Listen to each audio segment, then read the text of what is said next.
Guys, this is Laiba Pasi और आप देख रहे हैं मेरा यूट्यूब चैनल। वीडियो स्टार्ट करने से पहले congratulations to all my Indian followers, Indian subscribers.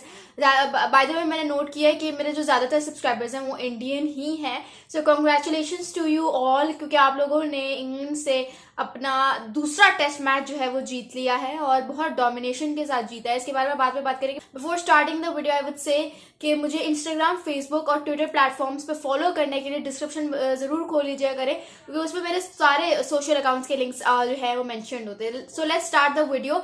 India versus England दूसरा test match comes to an end just within 3.5 days and बहुत जबरदस्त और डोमिनेशन वाली परफॉर्मेंस दी जो है इंडिया ने थ्रू आउट, और वो लोग ये जो टेस्ट मैच है वो जीते हैं 106 रन से, जो कि बहुत जो कि शो करता है क्लियरली। एक बात अपेरेंट है आप लोगों के सामने कि इसमें टोटल डोमिनेशन जो है वो इंडिया की तरफ से नजर आई। कोई भी एक ऐसा सेशन नहीं होगा, कोई भी एक ऐसा दिन नहीं होगा जिसमें आपको लगा होगा कि England is getting back to their track. ऐसा लगा, हालांकि पहला टेस्ट मैच इंग्लैंड ही जीता था, लेकिन जिस तरह से इंडिया ने दूसरे टेस्ट मैच में जो है हंगर के साथ अपनी एग्जीक्यूट की परफॉर्मेंस वो जबरदस्त था। आप ये देखिए कि दूसरे टेस्ट मैच में ना उनके पास जो है वो केएल राहुल थे, ना विराट कोहली थे। विराट कोहली तो वैसे ही अपने पर्सनल रीजंस की वजह से नहीं थे, लेकिन केएल राहुल और रविंद्र जडेजा को इंजरी हो गई थी जिसकी वजह से दे वर रूल्ड आउट। लेकिन उसके बावजूद, लैक ऑफ एक्सपीरियंस के बावजूद, India won this test match with total domination. और इसमें player of the match Jasprit Bumrah को दिया गया विदाउट एनी डाउट, क्योंकि ऑब्वियसली जो उनकी फर्स्ट इनिंग्स में फिगर्स थी, 6 पर मारा, फिर सिर्फ और सिर्फ जो है वो 16 ओवर्स करवा के सिर्फ 45 रन दिए, वो बहुत जबरदस्त था। फिर दूसरी इनिंग्स में जिस तरह से उन्होंने अपनी इस फॉर्म को बरकरार रखा, उन्होंने कोई 17 ओवर्स करवाए जिसमें उन्होंने फिर 3 विकेट्स लेकर 2 की इकोनॉमी मेंटेन की, तो ये चीज बड़ी जो है वो जबरदस्त होती है। और जसप्रीत बुमराह जो है वो player of the match without any doubt deserve करते भी थे, क्योंकि टोटल डिफरेंस जिसे कहते हैं ना, जिसने क्रिएट किया वो जसप्रीत बुमराह ही था। पहली इनिंग्स में जो उन्होंने 6 पर मारा, इंग्लैंड उस चीज से, उस शॉक से फिर रिहैब करता हुआ नजर ही नहीं आया, as if they were always fearful to face Jasprit Bumrah in front of them. And obviously Jasprit Bumrah is undoubtedly the best bowler across all formats in the world right now. It's because के India के अगर आप देखें spinning tracks बनाए जाते हैं, right, लेकिन उसके बावजूद जिस तरह से वो अपनी पेस का इस्तेमाल करके, एक तो उनका माइंड इतना जीनियस है, एक ऐसी पिच जिसपे mark word, England start fast bowler, जो कह रहे हैं कि इस पे तो मुझसे विकेट्स ली ही नहीं जाती। I don't know how Jasprit Bumrah manages to. तो वो चीज शो करती है कि वो कितने ज्यादा जो है जीनियस माइंड के हैं। तो मतलब उन्होंने एक टोटल डिफरेंस तो क्रिएट किया। इंग्लैंड के बारे में बात करें तो पहले इनिंग्स में ना उन्होंने कुछ किया, मतलब उनकी बैटिंग लाइनअप को अगर आप देखें तो एक जैक क्रॉली थे जिन्होंने कोई 70 से ऊपर स्कोर बनाया था। सेकंड इनिंग्स में भी वही हुआ। Jack Crawley was only one जिन्होंने कोई फाइट पुट अप की, बाकी पूरी जो बैटिंग लाइनअप है वो ढेर होती हुई नजर आई। 399 का टारगेट था और इंग्लैंड जो है वो आज 292 रन पे जो है वो ढेर हो गया, और एक बहुत ही पैथेटिक जो है परफॉर्मेंस पे कहूंगी। यानी कि डिस्पाइट द फैक्ट कि आप ये देखो कि इंडिया के कोई स्टार एक्सपीरियंस प्लेयर सच थे नहीं, लेकिन उसके बावजूद ऑल्दो उनकी बॉलिंग काफी ज्यादा एक्सपीरियंस है, उनका आप स्पिनिंग ट्रैक देख लें। अगर आप हम कहें कि इंडिया की बॉलिंग जो है, क्योंकि ऑब्वियसली एशिया जो है वो एक बैटिंग ओरिएंटेड रीजन है, यहाँ पे यही कहा जाता है कि बैटिंग आपको मैचेस जितवाती है, बैटिंग ही होगी तो होगा। लेकिन आपको देखना पड़ेगा for the past 2 to 3 years now, India की जो बॉलिंग है that has been star bowling, specially after the comeback of Jasprit Bumrah. India की बॉलिंग को एक बहुत बड़ा बूस्ट मिला है। स्पिनर्स तो उनके पास शुरू से ही अच्छे थे, with the likes of Ravichandran Ashwin, अक्षर पटेल, रविंद्र जडेजा। ये तो उनके 3 ऐसे प्लेयर्स हैं जो कि they always make up to the squad, they always make up to the playing 11। But other than that as well, जिस तरह से उन्होंने बैकअप ऑप्शन रेडी किए वो बहुत जबरदस्त है। कुलदीप यादव उस तरह से नहीं अपने आप को कर बैठे, लेकिन उन्होंने पहली इनिंग्स में जसप्रीत बुमराह के साथ मिलकर जो 9 विकेट्स ली थी वो बड़ा जबरदस्त था।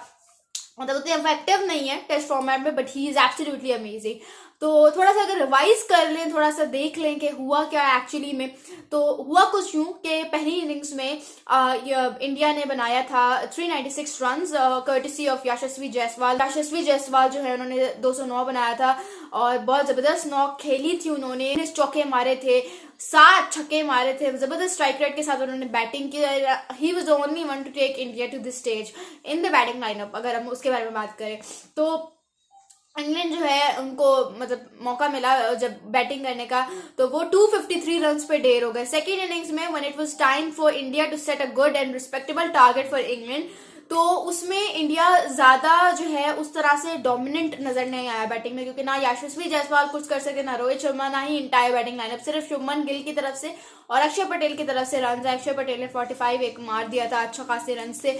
और शुभमन गिल की अगर बात करूं, I am sorry to all my Indian followers, actually they are saying in the comments के शुभमन गिल को और क्रिटिसाइज करो। भाई देखो, criticism, constructive criticism, I'm always in support of constructive criticism and I have always been doing that, but Shubman Gill ने जबरदस्त innings खेली। हम कह रहे थे कि कोई 10-11 इनिंग्स हो गई, उनका कोई 50 नहीं आ रहा, बट उन्होंने अपने बैट के साथ सब क्रिटिक्स को जवाब दिए। उन्होंने 104 रन स्कोर किए 147 डिलीवरीज पे, जिसपे उन्होंने 11 चौके और 2 छक्के मारे, 70 के स्ट्राइक रेट से बैटिंग की। यानी कि आप ये देखें, if Yashasvi Jaiswal didn't perform, so there was somebody for India to stand up and score runs, और शुभमन गिल ने वो चीज, वो रिस्पॉन्सिबिलिटी बड़े जबरदस्त तरीके से जो है वो की, और इस तरह से उन्होंने अपना 3rd टेस्ट सेंचुरी जो है वो स्कोर किया।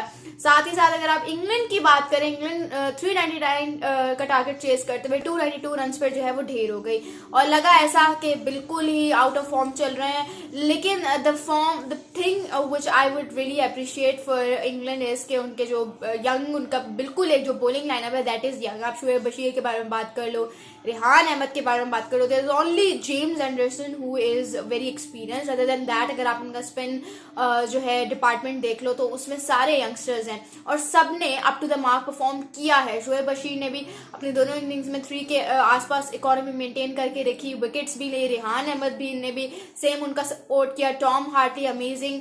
तो और जिस तरह से उन्होंने सेकंड इनिंग्स में 4 विकेट ले ली 2 की इकोनॉमी के साथ, तो वो चीज बड़ी जबरदस्त है। तो इंग्लैंड के पास एक चीज टू सेलिब्रेट इसके, उनके यंगस्टर्स ने बॉलिंग में जो उनका यंग पैनल है बिल्कुल उन्होंने काफी ज्यादा अच्छा परफॉर्म किया है। इट्स जस्ट के ज्यादा अगर बैटिंग करती, बैटिंग की तरफ से थोड़ी सी एफर्ट आती तो एक टाकरे का मुकाबला हो सकता था। लेकिन रैपिंग दिस अप, इंग्लैंड की जो परफॉर्मेंस है वो अच्छी रही। जो रूट को ज्यादा ट्राई नहीं किया गया, यूटिलाइज नहीं किया गया सेकेंड इनिंग्स में। जेम्स एंडरसन ने बड़ा इंप्रेस किया, you know he is 47, but फिर भी जो इस तरह की परफॉर्मेंस वो पुटअप करते हैं वो बहुत जबरदस्त है। उन्होंने जो है वो पहली इनिंग्स में उन्होंने 1 की इकोनॉमी मेंटेन की, दूसरी इनिंग्स में 2 की, तो ये चीज बताती है कि हाउ पैशनेट ही इज। और ये चीज, ये जो टेस्ट मैच है ये डिफरेंस भी दिखाता है कि हर दफा एक्सपीरियंस मैटर नहीं करता, हंगर जो होती है ना टू विन द गेम वो भी बहुत ज्यादा जो है मैटर करती है। और इंडिया को ये मैच जीतना था क्योंकि उन्होंने अपने सारे बॉक्सेस अपने लिए टिक किए हुए थे। Whether you talk about the fielding, the batting में तो खैर कुछ ही लोगों ने परफॉर्म किया, लेकिन बॉलिंग ने उस चीज को कवर कर लिया, तो ये चीज इंडिया के लिए बहुत जबरदस्त रही। तो यही अगर इंडिया इसी तरह से बगैर किसी फ्लॉज की तरह परफॉर्म करता रहे so they can really lift the game up. उस आगे की बात करें, करंट सिचुएशन की बात करें, तो अब 5 टेस्ट मैच की सीरीज ही है जिसमें से 101 हो गया है। अब 3 टेस्ट मैचेस रहते हैं और अगर इंडिया चाहता है कि वो ये शिकस्त घर पे इंग्लैंड को दे, सो उन्हें देखना पड़ेगा कि उनकी बॉलिंग के साथ साथ, जो उनकी फील्डिंग के साथ साथ उनका बैटिंग लाइनअप भी ओवरऑल परफॉर्म करे।